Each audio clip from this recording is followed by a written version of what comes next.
محرم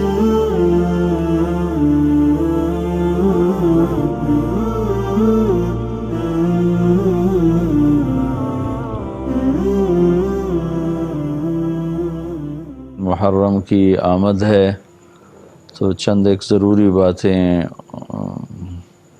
آپ سب کے سامنے لانا چاہتا ہوں، اس لیے طبیعت کی ناگواری کے باوجود میں کوشش کروں گا کہ چند باتیں آپ کے سامنے آ جائیں۔ اللہ تعالیٰ نے ہمارا سال، ویسے تو چاند بھی اللہ کا، سورج بھی اللہ کا، تو یہ نہیں کہا جا سکتا کہ سورج کا کیلنڈر کافروں کا ہے اور چاند کا کیلنڈر مسلمانوں کا ہے۔ جب چاند بھی اللہ کا، الشمس والقمر والنجوم مسخرات بامرہ، سورج بھی اللہ کا، چاند بھی اللہ کا، تارے بھی اللہ کے، تو جنوری فروری کا کیلنڈر بھی اللہ کا ہے اور محرم سفر کا بھی اللہ ہی کا ہے۔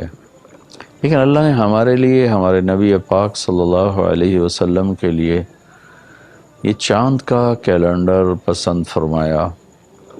اس کی وجہ مجھے پہلی دفعہ ناروے جب میں نارتھ پول پر گیا، نارتھ کیپ، پول تو بہت آگے ہے، نارتھ کیپ پر گیا جہاں وہاں پہلا آخری شہر آلٹا آتا ہے، جس کی 10-12 ہزار کی آبادی ہے، اور پھر اس کے بعد بالکل آخر میں نارتھ کے جہاں زمین ختم ہو رہی، وہاں ایک گاؤں آتا ہے، وہ مشکل سا نام ہے، مجھے یاد نہیں رہتا، اس کی کوئی 1.5-2 ہزار کی آبادی ہے، باقی آبادی وہاں پھیلی، اوپر ناروے بھی لگ جاتا ہے، سویڈن بھی لگتا ہے، فن لینڈ بھی لگتا ہے۔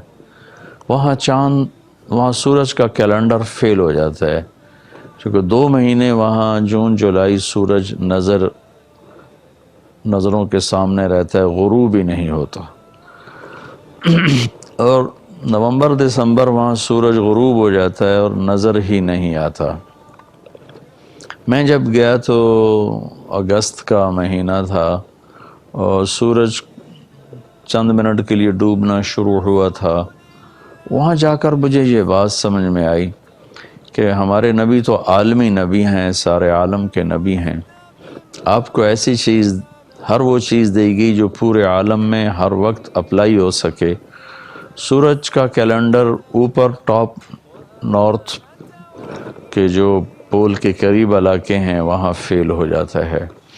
ساؤتھ پول پر میں گیا نہیں ہوں، لیکن نارتھ پول کے بالکل قریب پہنچا ہوں، تو وہاں سورج کا کیلنڈر فیل ہو جاتا ہے، لیکن چاند کا کیلنڈر وہاں باقاعدہ چلتا ہے، چاند نکلتا بھی ہے، ڈوبتا بھی ہے، گھٹتا بھی ہے، بڑھتا بھی ہے، اور چاند کا نکلنا رات کا پتہ بتاتا ہے اور چاند کا ڈوبنا وہ دن کا پتہ بتاتا ہے۔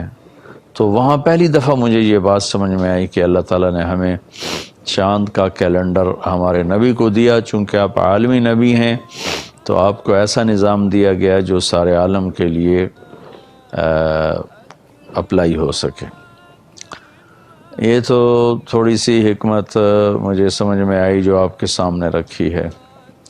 پھر اللہ تعالیٰ نے محرم سے ہمارا سال شروع کیا ہے۔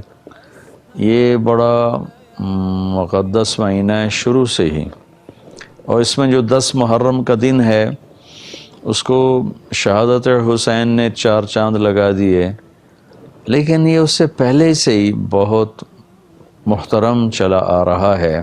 10 محرم کو آدم علیہ السلام کی توبہ قبول ہوئی، 10 محرم کو ابراہیم علیہ السلام آگ کے ڈھیر سے نکلے، اس میں جو جتنے دن بھی اس میں رہے مختلف اس کی روایات ہیں، لیکن جس دن آپ نکلے وہ 10 محرم تھا۔ 10 محرم کو واستوت علی الجودی وقیل بعدا للقوم الظالمین، نوح علیہ السلام کی کشتی جودی پہاڑ پہ رکی، 10 محرم تھا۔ 10 محرم کو موسیٰ علیہ السلام اپنی قوم بنو اسرائیل کو لے کر وہ پار ہوئے، اس لیے یہود 10 محرم کا روزہ رکھتے تھے۔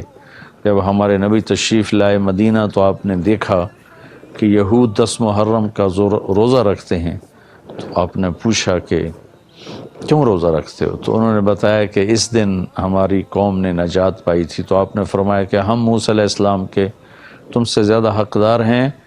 پھر آپ نے کہا خالف الیہود، تم یہود کے خلاف کرو، وہ 1 رکھتے ہیں تم 2 رکھو، 9-10 کر لو، 10-11 کر لو.